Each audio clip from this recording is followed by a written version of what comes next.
So there's a lot of things that drive the academic opportunities of our youth, and facilities is a piece of that. We want people to feel safe. We want them to be able to be comfortable. We want them to be able to have what they need in order for them to learn, and have the facilities not be that distraction or not be the reason why that those students could not meet their full academic potential. School security is a must. I mean, it's vital with all schools, current state of affairs.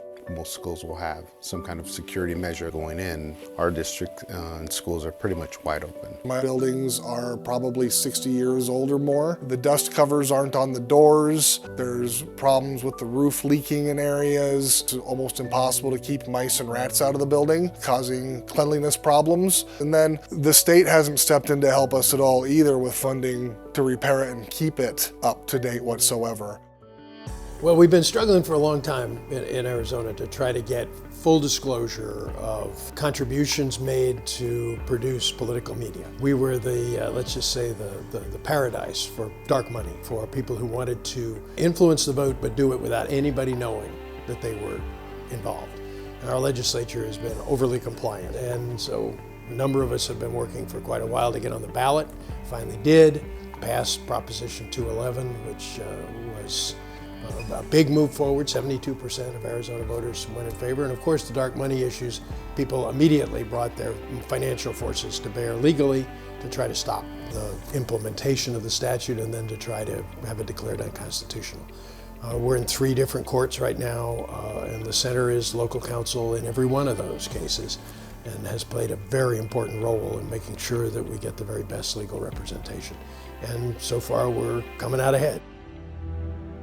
I am the board co-chair and mission coordinator for Patagonia Area Resource Alliance, an organization that is working to protect our unique biologically diverse region from the realities of 21st century industrialized mining. It's a multi-billion-dollar project in terms of minerals, 2.7 million tons per year. There is a lot of local food production, small-scale farming, and a lot of ranching, cattle ranching, in downstream from this site, as well as the community that lives there. Now they are going to treat and discharge 6.5 million gallons of water per day into this aquifer, and we are left not knowing the impacts on the aquifer. That's the importance. This is legally precedent setting for the entire state of Arizona going forward. One of these actions, the agency declared this is an existing site. If that is allowed to stand, about 19,000 historic sites across the entire state of Arizona will become existing mine sites and escape all Clean Water Act regulations. We cannot allow that to happen for anywhere in this state. You know, I consider myself a public watchdog for the parks and preserves. What really struck me was that 83% of the voter approved this proposition, you know, to tax themselves because they love their parks. They took $19 million, the council did, and the city manager, from the fund to bail out the golf courses, pay off their debt. And that's how we really got involved with the center when we had to sue the city.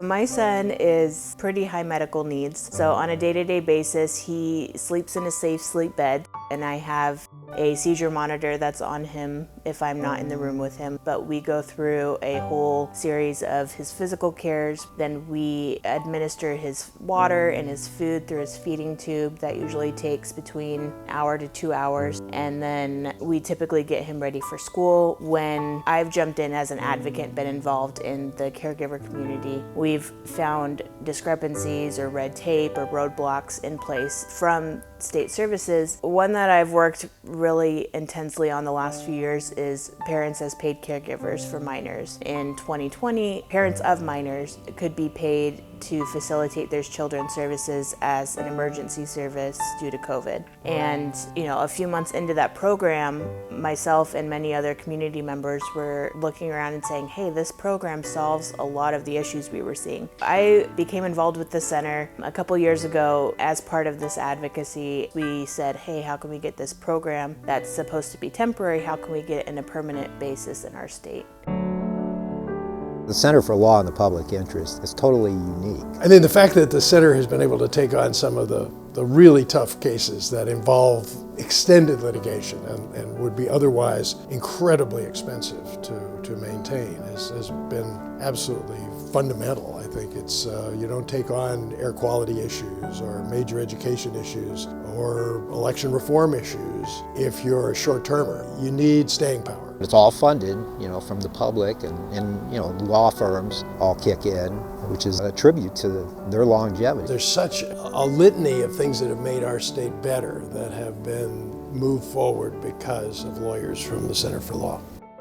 So if schools are representing themselves, then you don't really have a band of like interests. So working with the center along with the other plaintiff districts, we're able to say that this is a systemic issue. The center's involvement in this is an irreplaceable asset to the school. We're a small town and a small school with a very small voice, which is very easy for the legislature and our elected officials to ignore. Well, for the voters, it means that right now in the Arizona elections, they are going to know who it is that's paying for the ads.